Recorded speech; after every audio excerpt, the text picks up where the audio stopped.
لیکن نواز شریف کا ٹائم ان آفس رہا ہی نہیں, نواز شریف ڈسکوالیفائی ہو گئے, اور کیونکہ تمام وقت پھر ایڈمنسٹریشن کے درمیان کو رابطہ نہیں رہا. عمران خان کا جو انٹریکشن ہوا سٹارٹ میں وہ بھی درست نہیں تھا, وہ بھی اچھا نہیں تھا, ایک ٹویٹ ہوئی وہاں سے, لیکن ہاں وہ پوری رات جو ہے وہ نیو ایئر ایو کی جو پارٹی ہے اس میں ڈونلڈ ٹرمپ رہے, ان کے بارے میں مشہور ہے شراب وہ پیتے نہیں ہیں, صبح صبح وہ اٹھ جاتے ہیں, وہی شہباز شریف کی طرح نا, وہ صبح صبح اٹھے اور انہوں نے ٹویٹ کر دیا پاکستان کے خلاف.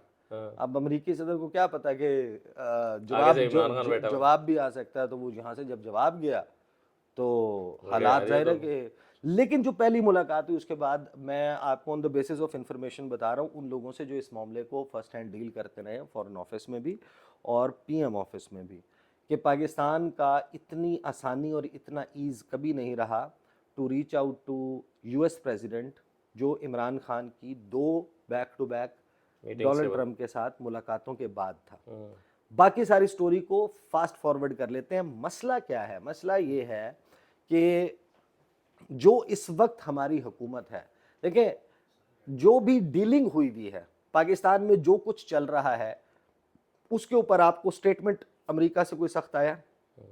ابھی وینزویلا میں 28 جولائی کو الیکشن ہوا ہے, اس الیکشن کے رزلٹ پر, وینزویلا کے الیکشن کے رزلٹ پہ جس میں 52% میجورٹی ڈکلیئر کر کے نکولس میڈورو جو ہے اس کو کہہ دیا کہ وہ پریزیڈنٹ ہے, وہاں پر ایک احتجاج شروع ہو گیا. امریکی وزیر خارجہ اینٹنی بلنکن فون کرتا ہے اپوزیشن لیڈر ایڈمنڈو گونزالس کو اور اس کو کہتا ہے کہ تم الیکشن جیتے ہو اور ان الیکشنز کے رزلٹ سے ثابت ہو گیا ہم تمہارے ساتھ کھڑے ہیں. شیم ڈیموکریسی, شیم الیکشن. وینزویلا کے الیکشنز کے بارے میں جتنی اسٹرانگ سٹیٹمنٹس اس کے خلاف دی گئی ہیں, پابندیاں فالوڈ بائی, یہ سارا کچھ کر رہا ہے. اس کا مطلب یہ ہے کہ جہاں پہ امریکہ نے کچھ کرنا ہوتا ہے وہ کرتا ہے. اگر وہ پاکستان کے الیکشن پر ابھی کوئی بات نہیں کر رہے تو اس کا مطلب یہ ہے کہ جو اسٹیٹ ڈپارٹمنٹ ہے, جو موجودہ یو ایس ایڈمنسٹریشن ہے, they are okay with what's happening in Pakistan. if at all اس نے کنٹینیو رہنا ہے تو نئی ایڈمنسٹریشن جو بھی آتی ہے, سفیر بھی تبدیل ہوگا, وائٹ ہاؤس کا اسپوکس پرسن تبدیل ہوگا, نیڈ پرائس صاحب نہیں ہوں گے, وہ اسٹرکچر جو ہے وہاں پر تبدیل ہوگا, جو نئے لوگ آئیں گے, نیا وزیر خارجہ آئے گا, نئی ٹیم کے ساتھ ملاقاتیں کر کے ان کو کنونس کرنا پڑے گا کہ یاسمین راشد جیل میں ہے تو ٹھیک ہے, یہ درست ہے, اعجاز چودھری جیل میں ہے تو یہ درست ہے, ان کا یہ جرم ہے, ان کا یہ گناہ ہے, کوٹ ان کوٹ, یہ کرنا پڑے گا, یہ کرنا پڑے گا. آپ جب آپ ان کو کنونس کریں گے تو وہ آپ کی اس تمام چیزوں کے اوپر اوکے ہوں گے. ادروائز وہاں سے اگر وہ پوزیشن لے لی جاتی ہے جو وینزویلا کے اوپر لیا ہے, وینزویلا تو اس کو افورڈ کر سکتا ہے بھائی, وہ ملک ہے جس کے پوری دنیا میں نون کروڈ ریزروز پوری دنیا میں سب سے زیادہ ہیں, سعودی عرب سے زیادہ ہیں, 304 ارب بیرل کروڈ تیل ہے ان کے پاس. جس وینزویلا کی میں بات کر رہا ہوں, پوری دنیا کا 18% کروڈ تیل اس ملک میں ہے. تو پاکستان جو ہے وہ کیا امریکی کسی ایسی سینکشن یا اس کا متحمل ہو سکتا ہے؟ تو you have to actually convince them. Now coming back to the last point جہاں پر آپ, مجھے یہ لگتا ہے کہ وہ ڈفرینٹلی ایکٹ کرے گی نئی امریکن ایڈمنسٹریشن. اس کی وجہ یہ ہے کہ if Donald Trump is coming, مجھے لگتا ہے کہ ڈونلڈ ٹرمپ وہ شخص ہے جس کے خلاف اس حکومت نے کیمپین چلائی. یعنی ان کو وہم و گمان میں نہیں تھا ڈونلڈ ٹرمپ کا کم بیک ہو سکتا ہے. یہ تو ان کا بائیڈن ہی اتنا ماٹھا نکلا کہ اس کو وہ مباحثے میں اڑ گیا, اور ویسے بھی بدترین اور کمزور ترین پریزیڈنٹ امریکن ریسنٹ ہسٹری کا رہا ہے. یعنی افغانستان از اے disaster, Ukraine is a disaster, his Saudi policy is disaster, his policy to deal with China and Russia is disaster, Middle East is disaster, Israel disaster, ہر چیز میں ہی ڈیزاسٹر ہوا ہے. تو وہ تو کسی بھی پوائنٹ کے اوپر وہ ایک ماچو مین, ایک اسٹرانگ مین کا تو اس کا امیج بن ہی نہیں سکا. یہاں پر ڈونلڈ ٹرمپ کے خلاف کیمپین چلی ہے. آپ نے کیپٹل کے ہل کے حملے کو ایکویٹ کیا 9 مئی کے ساتھ. آپ نے یہ کہا ہے کہ وہاں پر بھی چڑھائی ہوئی تھی, آپ نے اس کو ڈکٹیٹوریل مائنڈ سیٹ کا کہا ہے. ایک واشنگٹن پوسٹ میں خبر لگی تھی جس وقت ڈونلڈ ٹرمپ بائیڈن الیکٹ ہوئے کہ جو بائیڈن کا الیکشن ہے یا بائیڈن کا منتخب ہو جانا ہے وہ دنیا کے ڈیموگاگز اور ڈکٹیٹرز کے لیے ایک بیڈ سائن ہے. آپ نے اس کے اوپر جناب اس کو ٹویٹیں کرنا شروع کر دیا. آپ نے کہا کہ ہمارے پاس بھی یہاں پہ ایک ڈیماگوگ اور ڈکٹیٹر ہے, اس کو بھی گھر بھیجنے کا وقت آ گیا ہے. پھر آپ نے یہ کہا کہ امریکہ, احسن اقبال کا ٹویٹ بتا رہا ہوں, کہ امریکہ کے عوام نے جو 2016 میں ڈونلڈ ٹرمپ کو الیکٹ کر کے غلطی کی تھی, آج یعنی کہ یہ جو نومبر گزرا تھا 2020 کا جب الیکشن ہوا, کہ نومبر 2020 میں امریکہ کے عوام نے وہ غلطی درست کر لی. آپ نے کی تو اپنی طرف سے بڑی زبردست چلاکی تھی کہ ڈونلڈ ٹرمپ از ہسٹری. آپ کو کیا پتا تھا کہ بھائی ڈونلڈ ٹرمپ آ جائے گا؟ آپ نے یہ کہا, آپ نے ڈونلڈ ٹرمپ کے خلاف پریس کانفرنس سے پی ڈی ایم سیزن 1 کے بعد آپ نے بیسیکلی یہاں پر آپ کیمپین چلا رہے تھے نا, آپ کہہ رہے تھے کہ وہ ایسا مائنڈ سیٹ ہے, وہ ویسا مائنڈ سیٹ ہے, اور بائیڈن کے ساتھ جو آپ کی ماضی کی تصویریں تھیں آپ ان کو وائرل کر رہے تھے. اب مسئلہ یہ ہے کہ ڈونلڈ ٹرمپ کلیئر پوزیشن لے لی آپ نے. اب مجھے یہ لگتا ہے کہ ڈونلڈ ٹرمپ کیونکہ بہت زیادہ سوشل میڈیا خود ایکٹیو رہتا ہے, وہ استعمال بھی کرتا ہے, تو جو لوگ اس کو, وہ خود آپریٹ کرتا ہے نا اپنا ٹویٹر اکاؤنٹ. لوگ جب ٹیگ کرنا شروع ہوں گے ان کی اسٹیٹمنٹس کو, وہ نکال کے کہ یہ جو شریف صاحبان کی, یہ جو شریف فیملی کی ایڈمنسٹریشن ہے یا ڈونلڈ ٹرمپ, کلیئرلی اسے ظاہر ہے پہلے بھی پتا ہوگا. ایک چیز ہے, کوئی بہت ڈراسٹک چینج نہ بھی آئے, چیزیں ایسے نہیں ہوگی.